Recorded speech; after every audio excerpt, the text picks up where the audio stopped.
president of a petroleum superpower went on national television and told his people to turn off their lights. Not 2 lamps down to 1, 10 lamps down to 2. That was the specific instruction that Iranian President Masoud Pezeshkian delivered to 90 million people whose country sits on the 4th largest proven oil reserves on Earth. Not as a theoretical energy conservation suggestion, as an urgent appeal from a government that had already cut the heating in Tehran's metro system, reduced streetlights by half in Isfahan and Tabriz, and moved government offices to half-day operating schedules because it did not have the energy revenue to keep the lights on at full power in its own capital. A petroleum superpower telling its citizens to sit in the dark. Let that specific image land before we proceed. Because everything that followed, the deal that was announced, the uranium transfer that the Supreme Leader's order had prohibited, and that is now happening anyway. The MOU that Trump called largely negotiated on Memorial Day weekend, the 9 world leaders who said we are in simultaneously, traces back to this moment. The moment when the economic physics of a physical naval blockade overtook the IRGC hardline faction's assessment that Trump would fold before the petroleum engineering clock ran out. The clock did not wait for the fold that never came, and the lights went out. To understand the full picture of what the U.S. naval blockade achieved and why the petroleum engineering physics produced the deal that 47 years of sanctions, diplomacy, and limited military pressure could not produce, you need to understand the sequence of events that the Kepler Research maritime intelligence firm documented with the specific precision that energy industry data provides when ideological narratives are stripped away. In March 2026, at the beginning of the conflict's economic phase, Iran's daily oil export stood at 185 million barrels.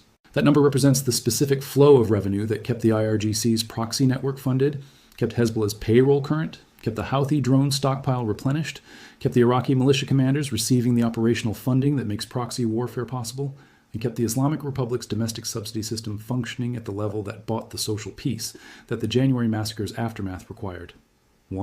85 million barrels per day. The financial foundation of 40 years of revolutionary infrastructure.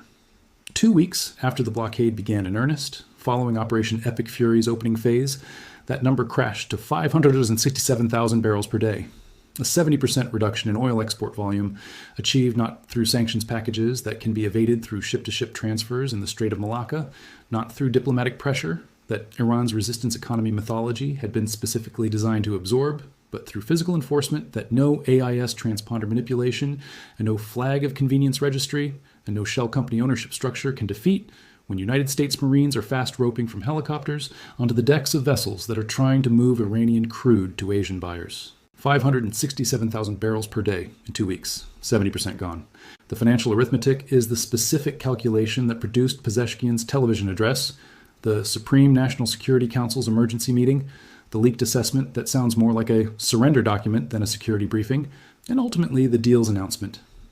At 185 million barrels per day, at whatever price Iranian crude commands after the discount it must offer buyers willing to accept the sanctions risk, Iran generates approximately $13 billion per month in oil revenue. This revenue is not all available for the government's operational budget. A significant portion flows directly to the IRGC, which has its own financial infrastructure parallel to the state budget. But the aggregate 13 billion monthly figure is the specific economic foundation that all of Iran's institutional functions depend on. At 567,000 barrels per day, that foundation loses approximately 70% of its input. 13 billion becomes approximately 4 billion. And from 4 billion, the IRGC takes its share before the civilian government addresses its operational requirements. The result is the specific economic arithmetic that the Supreme National Security Council was calculating when it reached its 3 conclusions. Protests within days, maximum 6 to 8 weeks of blockade tolerance, nearly 2 million private sector jobs lost by the end of spring. The Kepler Petroleum Engineering analysis adds the dimension that transforms the blockade from a financial crisis into an existential production crisis, whose consequences extend beyond any deal's resolution. When oil storage facilities fill completely, production must stop. Not slow, stop. Because crude oil that has no storage destination and no export pathway must be injected back into the reservoir or flared, and neither option is operationally sustainable at the scale Iran's production infrastructure requires.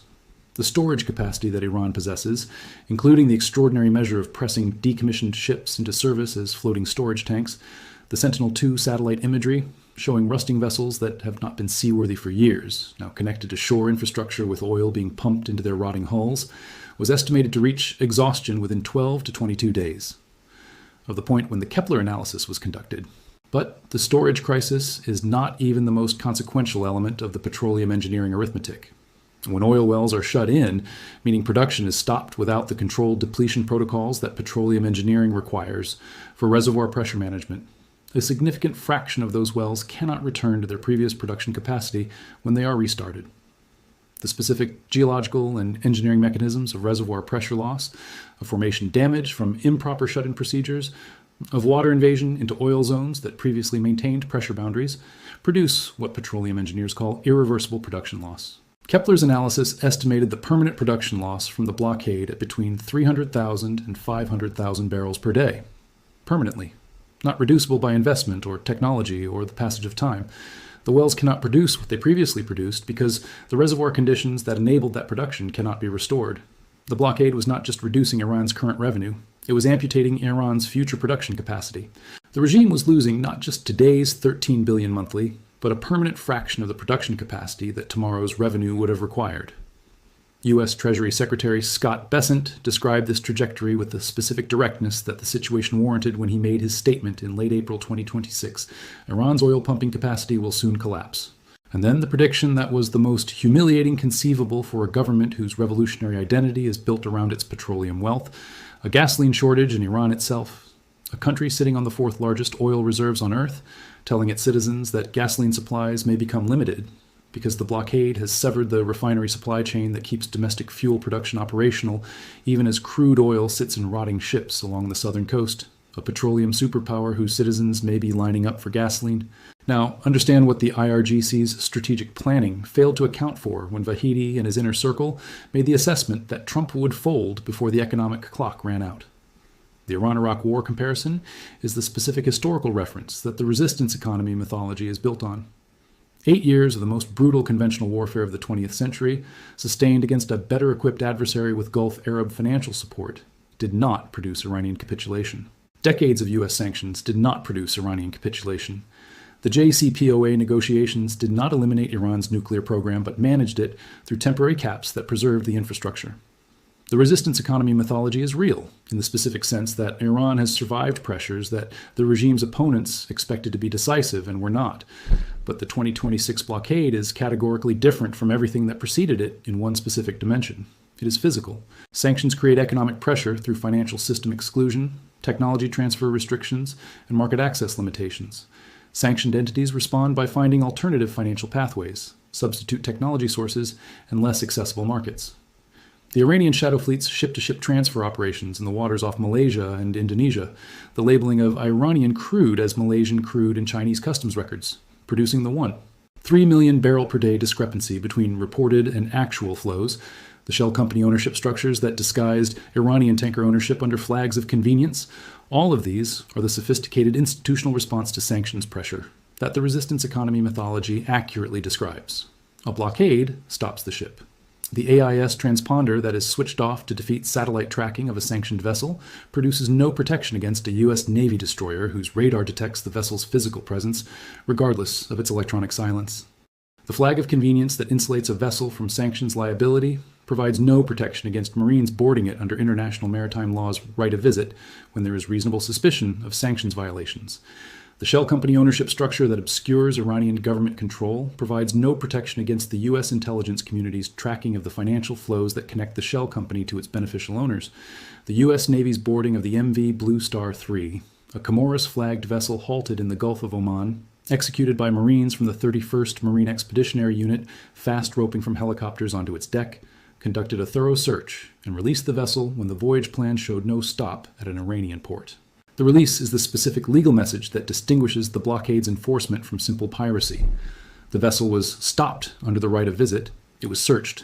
The search produced no evidence of Iranian port connection. It was released. This is not a violation of international maritime law. It is international maritime law applied physically to the specific problem that sanctions evade around, but a blockade addresses directly.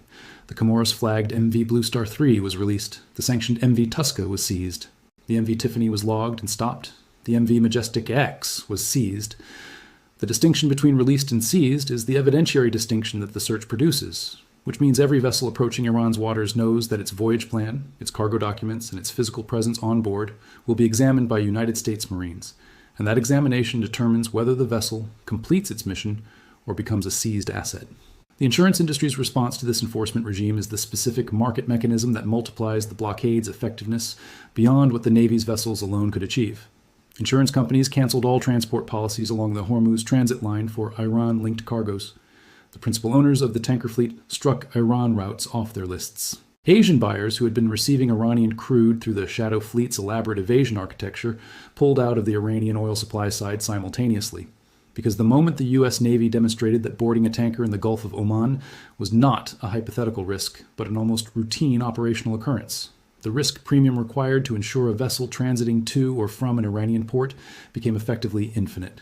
No commercial insurance underwriter will write a policy for a vessel whose cargo creates the specific legal exposure that boarding by U.S. Marines creates.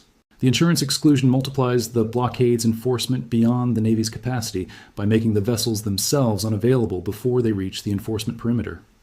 Iran's Plan B was Chabahar, the port on Iran's southeastern coast, developed with Indian investment, positioned as the alternative export terminal that would remain accessible if Hormuz were ever closed, serving as the gateway for the China and Russia-backed international north-south transport corridor. Tehran had been pointing at Chabahar for years as the proof that Hormuz closure could not permanently strangle its energy exports. The U.S. Navy appeared in the Gulf of Oman with the specific operational presence that makes the Gulf of Oman the same enforcement zone as the Persian Gulf. Chabahar's export tankers exit the Gulf of Oman before they can reach their Asian buyers.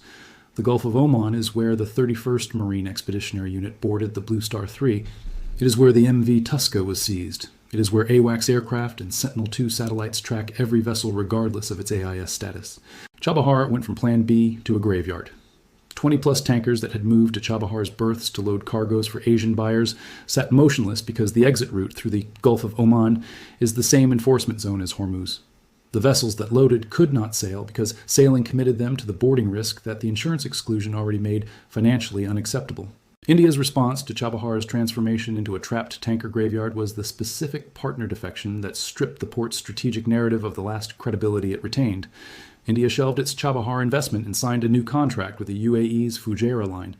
Iran's most significant Asian partner for the Plan B port, the country whose involvement gave Chabahar its INSTC corridor legitimacy, walked away and signed a contract with the UAE's Hormuz bypassing alternative. Iran has no Plan C. Fujairah is the specific geographic answer to the Hormuz strategic question that the blockade made operationally visible.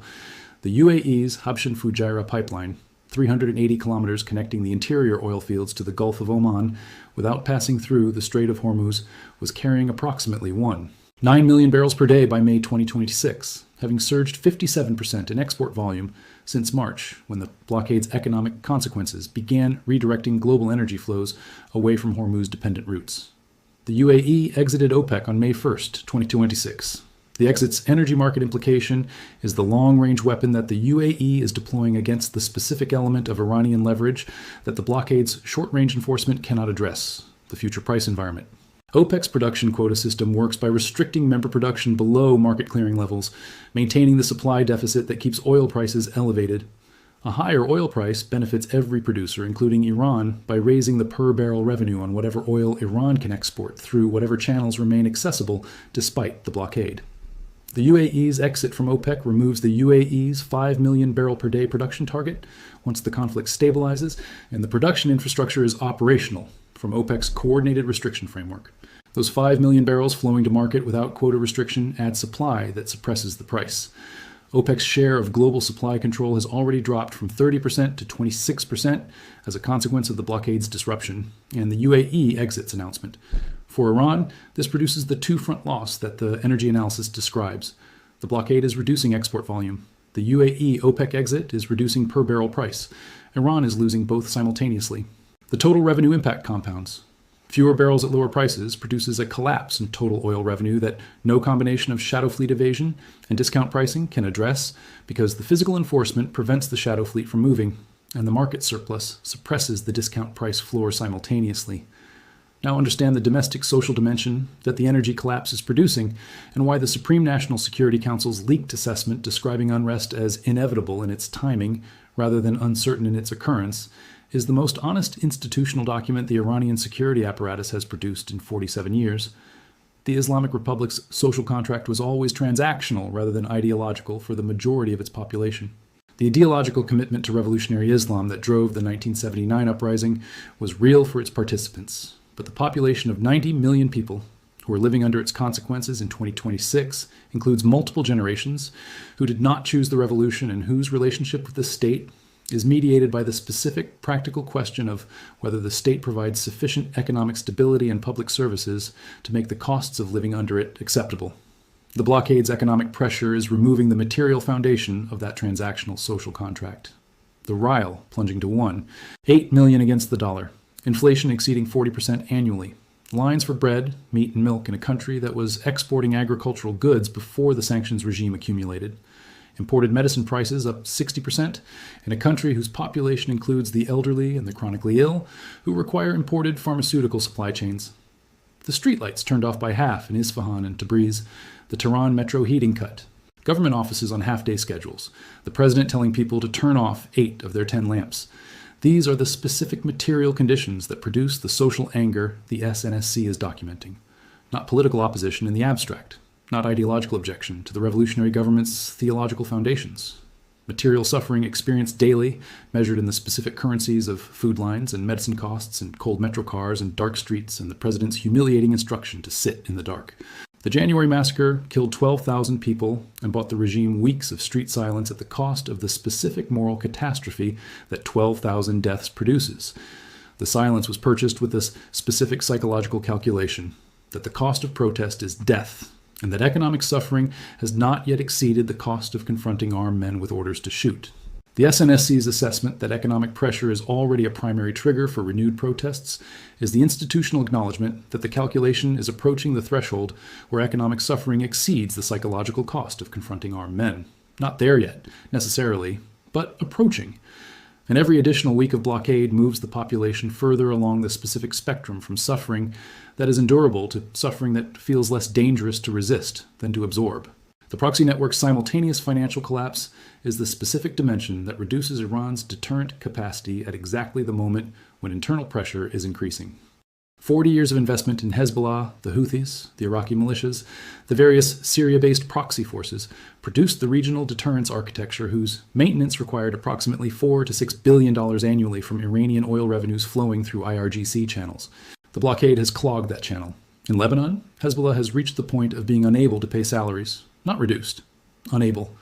The specific operational consequence of an organization that cannot pay its fighters is the specific morale consequence of a force that discovers its institutional sponsor cannot maintain the financial commitment that keeps fighters committed to the institutional mission. In Yemen, the Houthis are using their last drone stockpile, not reduced inventory, last stockpile. The specific operational consequence of consuming the last available weapons is the specific deterrence consequence of a force that can no longer execute the threat that gave it regional significance. Houthi Red Sea attacks had been the specific regional leverage that extended Iran's threat reach beyond its borders to the maritime corridors that global shipping depends on. That leverage expires with the stockpile. In Iraq, Shia militias are pulling back from field operations because no funding has arrived from Tehran. The PMU forces that the IRGC brought to Tehran to supplement crowd control capacity ended up in armed confrontation with the IRGC's own security forces at Revolution Square, producing dead Iraqi militia members killed by the organization they were brought to assist because the financial relationship that made the proxy force relationship functional has broken down under the same blockade-driven revenue collapse. The 40 years of proxy network construction, the axis of resistance that was the Islamic Republic's primary strategic instrument for maintaining regional influence beyond its borders, is collapsing not because of military defeat of the individual proxy groups, but because the financial infrastructure that sustained them has been severed by a physical blockade that the resistance economy mythology was not designed to survive. This is the specific mechanism through which the blockade achieves what sanctions could not. Sanctions constrain the financial flows, but leave alternative pathways that sophisticated institutional actors can exploit. A blockade removes the primary revenue source and simultaneously prevents the shadow fleet evasion that the alternative pathways depend on. When the primary revenue source is removed and the evasion infrastructure is defeated by physical enforcement, the financial collapse reaches the proxy network's operational budget within the timeline that the petroleum engineering clock establishes. The 3 scenarios that the analysis identified before the deal's announcement as the possible resolutions have now collapsed into one because the petroleum engineering clock ran, and and the deal was announced on Memorial Day weekend, with Trump calling 9 world leaders simultaneously and all 9 saying, "We are in." Scenario 1 was the deal, achieved through the specific combination of pressures whose timeline the petroleum engineering physics established, rather than American political patience or Iranian diplomatic flexibility. The regime's own security apparatus documented in writing that unrest was inevitable and that blockade tolerance was measured in weeks. The president's instruction to turn off 8 lamps confirmed that the material foundation of the transactional social contract was eroding at the pace the SNC's timeline described. The deal happened not because the IRGC chose wisdom over defiance. It happened because the petroleum engineering clock's expiration and the proxy network's financial collapse removed the institutional options that made continued defiance viable. But the deal's announcement and the deal's implementation are 2 different things in a way that the history of Iranian diplomatic agreements makes specifically important to understand at this moment. The uranium transfer that the deal requires, the 440 kilograms of 60% enriched uranium at Isfahan that the Supreme Leader's May 21st order declared would never leave Iran, is now scheduled to leave Iran under IAEA verification, concurrent with the first tranche of sanctions easing. The concurrent sequencing, not the sequential sequencing of the JCPOA that provided relief before verification was complete, is the specific mechanism designed to prevent the 5-year moratorium stall that Iran's previous diplomatic offering proposed. The Hormuz demining operation that the deal requires is underway with the Avenger-class mine countermeasures ships, the MH-60S helicopters, the Mk-18 autonomous underwater vehicles, and the Lamprey seabed monitoring systems working to establish the safe corridors that the insurance underwriters need to certify before commercial transit resumes. Full clearance of the minefields that the IRGC deployed in quantities that outran its own mine management capability will take months. Safe corridor certification for controlled commercial transit is the 60-day window's achievable objective. The proxy network's required stand-down, the deal's provision that the IRGC direct Hezbollah and the Houthis and the Iraqi militias to end operations against third parties, is the element most dependent on the IRGC institutional compliance that Vahedi's hardline faction has been resisting. But the proxy network's financial collapse has accomplished through economic physics what the diplomatic requirement alone could not produce. Organizations that cannot pay their fighters cannot direct sustained operations regardless of what their institutional sponsor instructs. The Houthis' last drone stockpile and Hezbollah's salary crisis are the operational implementation of the deal's proxy stand-down provision achieved through blockade economics rather than through directive compliance. The bypass infrastructure that has been built since March 2026 is the permanent transformation of the Hormuz strategic landscape that makes the deal's Hormuz provision achievable without depending on Iranian compliance for the route's security. The UAE's Habshan Fujairah pipeline at 1.9 million barrels per day. The Saudi Petroline at 7 million barrels per day capacity through Yanbu, the land bridge freight corridors. Energy Secretary Wright's specific assessment that the Hormuz card is a card you can play once because the bypass infrastructure being built since the closure will permanently reduce Hormuz's strategic leverage, regardless of what any deal says. The deal is not restoring the pre-conflict Hormuz architecture. It is establishing the post-conflict architecture in a world where the bypass exists, where the UAE has exited OPEC, where India has signed with Fujairah instead of Chabahar, where the proxy network's financial foundation has been consumed by the blockade's revenue denial, and where the SNSC has documented in writing that the regime's 6 to 8 week blockade tolerance was reached and forced the deal that the petroleum engineering clock demanded. The resistance economy that sustained 47 years of revolutionary mythology meant something it was not designed to survive. Not sanctions that leave shadow fleet pathways, not diplomatic pressure that the IRGC inner circle could filter from the decision authority. Not military strikes that create martyrdom narratives for the resistance mythology to absorb. A physical blockade, Marines on decks, AWACS overhead, Sentinel-2 satellites tracking every hull regardless of transponder status, storage tanks filling to capacity, wells shutting in with irreversible production loss, the rial at 1.8 million to the dollar, Hezbollah unable to pay salaries, the last Houthi drone stockpile, and the president of a petroleum superpower going on national television to tell his people to turn off 8 of their 10 lamps. The petroleum engineering physics do not negotiate. The blockade does not distinguish between the resistance economy mythology and the petroleum geology of wells that cannot restart at full capacity after improper shut-in procedures. The lights went out. The deal was announced. The uranium is leaving. And the rusty ships that were pressed into service as floating storage tanks because every other option had been closed are the specific monument to what happens when 47 years of revolutionary defiance meets a physical blockade enforced by the most lethal naval force in human history. Not a sanction, a blockade. And physics does not care about mythology.